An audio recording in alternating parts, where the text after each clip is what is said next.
안녕하세요, 쿠키입니다. 그리고 지금 여러분들께서는 쿠키의 과학 베이커리 취미로 물리학하기를 보고 계십니다. 지난 시간에 저희는 챕터 1 들어가면서 챕터 1의 소개에 대한 내용 배웠고 스칼라에 대한 개념 그리고 좌표 변환에 대한 얘기를 했습니다. 좌표 변환에서는 우리가 특별히 방향 코사인이라는 걸 얘기를 해서 어떤 좌표가 변환하였을 때 그 좌표가 원래 표현하고 있던 대상이 변환된 좌표에서 어떻게 표현되는지에 대한 힌트를 지난 시간에 배워봤습니다. 노트가 이런 식으로 세로로 정리를 했었는데요.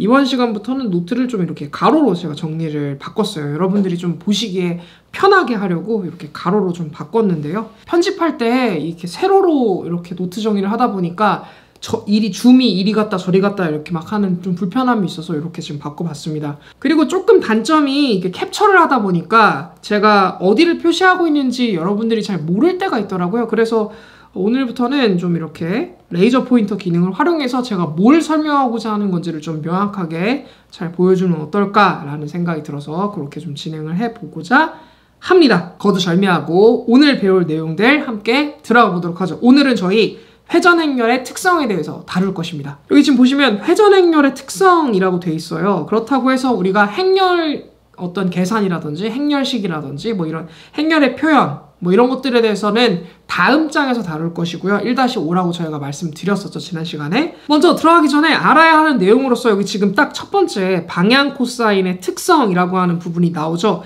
제가 지금 두 개의 좌표를 미리 그려놨습니다. 하나는 2차원 좌표, 저쪽에는 3차원 좌표계를 그려놨어요. 일단 방향 코사인의 특성을 설명하기 이전에 요거를 먼저 좀 설명을 할 필요가 있을 것 같아요. 단위원이라고 하는 것을 여러분 들어보셨나요? 예를 들어서 x가 1이고 y가 1. 그러니까 좌표 평면상에서 반지름의 길이가 1인 도형을 이렇게 쭉 그리면요. 뭐 이런 식으로 원이 좀 더럽게 그려졌는데 어쨌든 이게 원입니다. 이게 원이고요. 원점으로부터 어느 지점을 이렇게 원에다가 선분을 그리더라도 이 모든 길이들은 전부 다 1이 되겠죠. 왜냐면 이게 다 반지름일 테니까요. 이 원으로 표현되는 좌표 평면상의 부분만 남기고 나머지는 지우도록 하겠습니다. 이렇게 해서 지우면은 1, 그러니까 여기도 1이고 여기도 1 이렇게 된 지금 직각 형태로 그려진 호가 만들어지겠네요. 자, 이렇게 호를 만들어 놓고요. 예를 들어서 이 호에서 내가 임의로 어떤 이런 선분을 그렸는데요. 이 반지름이죠. 반지름인데 그 반지름이 세타만큼으로 기운 그런 어떠한 선분을 그렸습니다. 자, 이 상태에서 요 위치에 있는 요 점을 우리가 P라고 예를 들어서 표현한다면은 요 P점에 X 값이 있을 것이고요. P점에 Y 값이 있을 것입니다. 그걸 어떻게 한번 구해볼까요? 요 선분의 길이가 일단은 1이라고 하는 정보를 우리가 알고 있는 것이고요. 거기에다가 요 선분의 수선을 이 X축에 대한 수선을 이렇게 한번 그려보면요. 이런 식으로 이렇게 그려보면 놀랍게도 얘가 요 삼각형 있죠. 요 삼각형이 지금 놀랍게도 당연히 수선이니까 직각 삼각형이 될 것이에요. 자, 요거 빗변이죠. 그쵸? 그런데 빗변의 길이가 1이에요. 여기가 밑변입니다. 그쵸? 이 빗변, 여기가 밑변. 그런데 코사인 세타가 뭐죠, 여러분? 코사인 세타는 비율이잖아요. 뭐 분의 뭐예요? 빗변분의 밑변의 비율이잖아요. 근데 빗변이 1이에요. 왜냐면 여기가 1이니까요. 그쵸? 그러니까 얘는 어차피 무시해도 되는 거잖아요. 그러니까 그냥 이런 단위원 상에서의 어떤 임의의 세타라고 하는 각도를 가지는 이 선분에 대해서 그 선분의 x좌표는 그냥 코사인 세타가 된다는 걸 우리는 알 수가 있죠. 그렇죠? 마찬가지로 이 단위원의 y축 성분, 이 단위원의 요쪽, 이 y축 값, 요 값은 자연스럽게 빗변분의 높이인데 빗변이 1이라서 그냥 이 높이 값이 사인 세타가 되는 걸 알 수가 있어요. 그래서 여기도 사인 세타. 즉 무슨 말이냐면 이 단위원상에 어떤 임의의 점 P가 있는데요. 이 P의 그 X좌표와 Y좌표는 자연스럽게 코사인 세타, 사인 세타가 된다는 걸 우리가 알 수가 있다는 뜻이에요. 그런데 이 단위원상의 이 선분의 길이는 1이라고 했어요. 근데 우리가 이 삼각형에 여기가 사인 세타죠. 자, 이 삼각형에 우리가 피타고라스의 정리를 하면 어떤 식으로 우리가 되죠? 코사인의 제곱 세타 더하기 사인의 제곱 세타. 이게 1의 제곱. 근데 1은 어차피 제곱해봤자 1이잖아요. 그래서 이 단위원상에 있는 이 코사인 세타, 사인 세타, 어떤 임의의 세타 각으로 올라가 있는 그 단위원상의 삼각형이 만드는 이 코사인 값과 사인 값은 그놈의 제곱을 했을 때 그놈의 제곱의 합이 1이다 라는 사실을 우리가 알 수가 있거든요. 그런데 방향 코사인이라는 게 뭐예요? 방향 코사인이라는 게?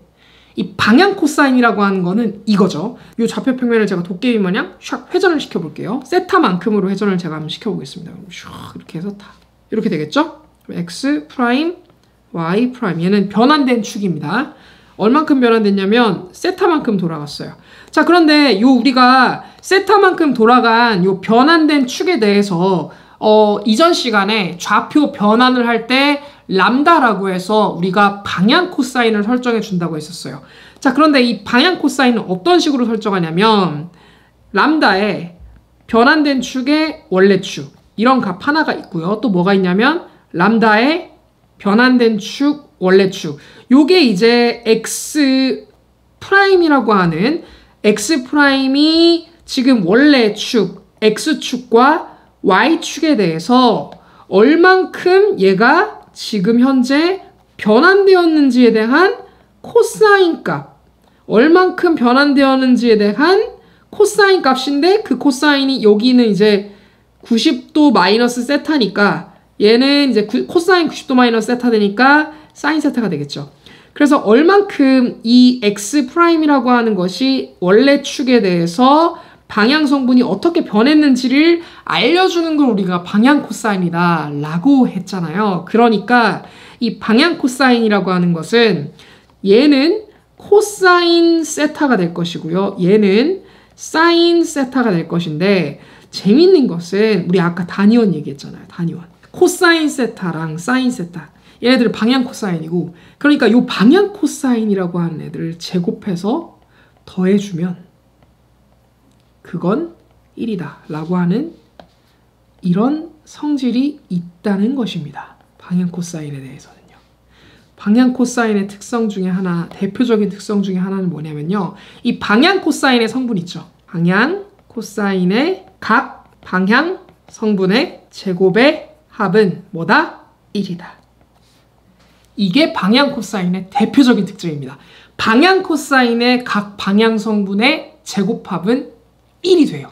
놀랍게도 그것은 3차원에서도 성립을 합니다. 예를 들어서 이 x1, x2, x3로 되어 있는 이 3차원 어떤 좌표축이 있는데 거기에서 이렇게 삐그덕해가지고 좌표축이 틀어졌어요. 회전했어요. 그래서 그 회전한 하나의 좌표축이 뭐 예를 들어서 요렇게 만약에 회전이 됐다고 해볼게요. 뭐 그러면 뭐 x1, x3는 뭐 저기 어딘가에 어떤 식으로든 있겠죠. 근데 우리는 x2 하나만 일단 보자고요. 그러면 이 x2가 가리키는 방향에 요 방향에 대해서 x1에서 바라보는 각이 있을 거고 x2에서 바라보는 각이 있을 거고 x3에서 바라보는 각이 있을 거란 말이에요. 요 각도들 하나하나가 있겠죠. 그 각도들을 우리가 이런 식으로도 표기할 수 있다고 했잖아요. 예를 들면 변환된 축의 원래 축의 각도, 요 각도가 이거겠죠. 그리고 변환된 축의 원래 축, 요 각도는 이거일 거예요. 그리고 변환된 축의 원래 축의 각도는 요거겠죠. 자, 이렇게 세 개의 각도가 있을 거예요. 그럼 요 각도들의 각각의 코사인 값.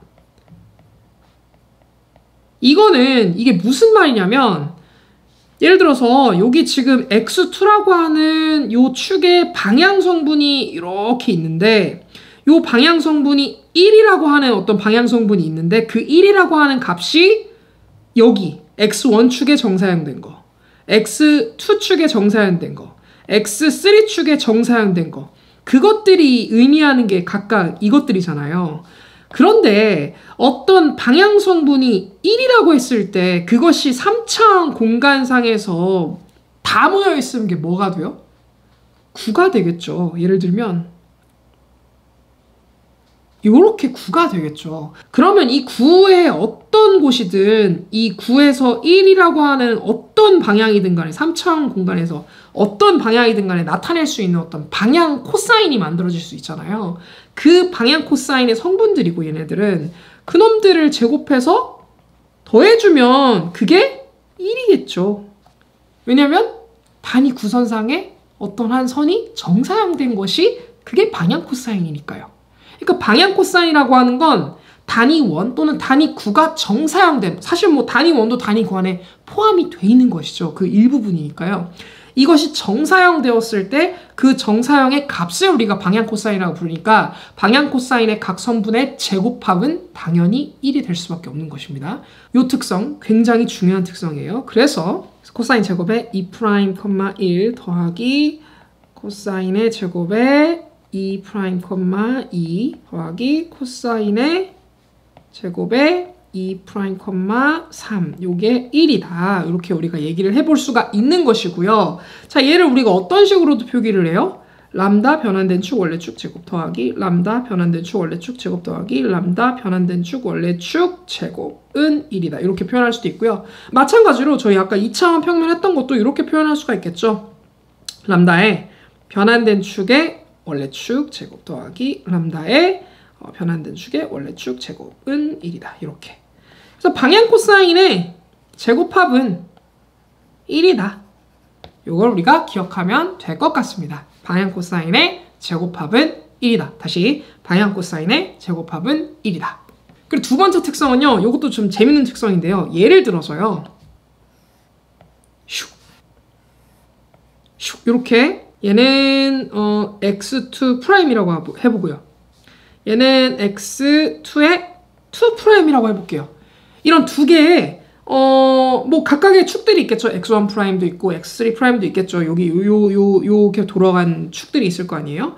마찬가지로 여기도 돌아간 축들이 있을 텐데요. 근데 그런 축들 다 무시하고 x2' 축 하나, x2 2' 축 하나 이렇게 두 개의 축만 우리가 얘기를 해놓고 봤을 때 이놈들을 결정하는 방향 코사인들이 있겠죠. 요거가 이제 x2' 결정하는 걸 테고요. 요거가 이제 x2 2' 결정하는 방향 코사인들일 텐데요. 그 방향 코사인을 우리가 좀 써볼게요. 자, 이렇게 방향 코사인을 쓰려고 하다 보니까 각도를 우리가 표현하면 좋을 것 같아요. 먼저 알파, 베타, 감마 이렇게 표현을 해볼게요. 저 2'에 대한 각도를 표현을 했습니다. 그리고 저 x2 2'에 대한 각도를 표현을 해볼게요. 자, 요게 알파 2', 베타 2', 감마 2'. 원래 1'으로 쓰려고 했다가 1' 쓰면 헷갈릴까봐 그냥 2'으로 썼습니다. 자, 이렇게 해놓고 보면 얘는 각각의 방향 코사인들이 어떻게 되겠냐면 코사인 알파, 코사인 베타, 코사인 감마. 요게 이제 x2' 축에 대한 방향 코사인 값일 거예요. x2' 축에 대한 방향 코사인 값은 그러면 어떻게 될까요? 코사인의 알파 2', 코사인의 베타 2', 코사인의 감마 2' 이렇게 될 것입니다. 이렇게 되겠죠. 그런데 이 재밌는 특성이 뭐냐면요. 이 두 개의 방향 코사인 있죠. 이 두 방향 코사인 사이 각도를 우리가 어떻게 구할까요? 굉장히 재밌는 포인트거든요. 자, 이렇게 구합니다. 이 각도를 우리가 뭐라고 표기해 볼까요? 이 각도를 세타라고 한번 표기를 해볼게요. 그러면 코사인 세타. 얘를 어떻게 구하냐면요. 이 굉장히 독특한 그 계산법인데 코사인의 알파. 이거는 이 x2'의 x축 정사형이죠. x1축 정사형이죠. 그거에다가 코사인 알파 2'을 곱해요. 얘 알파 2' 뭔데요? 얘는 요 x2'의 x1축 정사형이죠. 그러니까 각 x2', x2, 2'의 각각의 x축 정사형들 있죠. 그 x축 정사형들 두 개를 곱하고 그놈 더하기 코사인 베타 코사인 베타 2 프라임 더하기 코사인 감마 코사인 감마 2 프라임. 그러니까 각각 축에 대해서 이 두 개의 방향 코사인을 각각 축에 대해서 정상한 값들끼리 지금 이렇게 곱해갖고 더한 거예요. 이런 식으로. 이렇게 하면 코사인 세타를 구할 수가 있어요. 굉장히 독특한 특징이죠. 근데 이거는 아주 간단하게 증명할 수가 있는데요. 이제 이걸 증명하려면은 벡터 연산을 배워야 되니까 우리 벡터 연산 뒤에 나오거든요. 이 뭐가 자꾸 계속 뒤에 나와요. 그 뒤에 벡터 연산 배우고 나서 이걸 한번 증명을 제가 해보도록 하겠습니다. 왜 이렇게 되는지. 어쨌든 굉장히 독특한 특징이고요. 굉장히 유용한 특징이니까 우리가 기억을 꼭 해두면 좋을 것 같습니다. 자.